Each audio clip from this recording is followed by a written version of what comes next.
Subscribe कीजिए AQ take Hindi channel को और दबाइए इस बेल बटन को टेक्नोलॉजी वीडियो सबसे पहले देखने के लिए। Hello friends, welcome back to my channel. तो दोस्तों, आज की इस वीडियो में मैं आपको बताने वाला हूं आप अपने पीसी में जो है MS वर्ड में हिंदी लैंग्वेज कैसे इंस्टॉल करते हैं। दोस्तों, सबसे पहले जो है आपको गूगल क्रोम ओपन करना है। उसके बाद दोस्तों आप यहां पर देख सकते हैं माइक्रोसॉफ्ट इंडिक लैंग्वेज। तो आपको ये गूगल क्रोम के सर्च बार में टाइप करना है। उसके बाद आपको उसकी वेबसाइट को ओपन करना है। उसके बाद आप यहाँ पर देख सकते हैं ये डाउनलोड नाउ का ऑप्शन है, तो आप इसको जो है डाउनलोड कर लीजिए यहाँ से। मैंने ऐसे ऑलरेडी डाउनलोड किया है, तो अब आपको इंस्टॉल करके बताऊंगा। तो आप यहाँ पर देख सकते हैं ये जो सॉफ्टवेयर है यहाँ मेरे पास डाउनलोड हो गया है, तो अब मैं इसको डबल क्लिक करके इंस्टॉल कर लेता हूँ। ओके, अब ये जो है इंस्टॉल हो रहा है मेरे पीसी में। हम थोड़ा सा इसका वेट कर लेते हैं।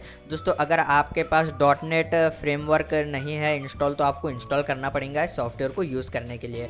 तो मेरे पास जो है ऑलरेडी इंस्टॉल्ड है .NET फ्रेमवर्क। तो अब मैं इसको यहाँ पर क्लोज कर लेता हूँ। उसके बाद दोस्तों आप अपने पीसी को जो है एक बार रीस्टार्ट कीजिए। आपके पास जो है MS वर्ड में जो है हिंदी लैंग्वेज जो है ऐड हो जाएगी। तो आपको जो है रीस्टार्ट करने के बाद क्या करना है, यहाँ पर मैं MS वर्ड ओपन करके बताऊँगा अभी आपको। दोस्तों, यहाँ पर आप देख सकते हैं मैं MS वर्ड जो है ओपन किया हूँ। आपको फॉन्ट्स जो है चेंज करने की ज़रूरत नहीं है। दोस्तों, आप यहाँ पर देख सकते हैं यहाँ पर टाइम के बाजू जो इंग्लिश का ऑप्शन है, इसके ऊपर आपको क्लिक करना है। उसके बाद यहाँ पर आपके पास ऐसा जो है ऑप्शन जो है ऐड हो जाएगा। तो आपको यहाँ पर हिंदी को सेलेक्ट करना है। उसके बाद आपको टाइप करना है। तो अब मैं इस फॉन्ट साइज़ को जो है थोड़ा सा बड़ा कर लेता हूँ यहाँ पर।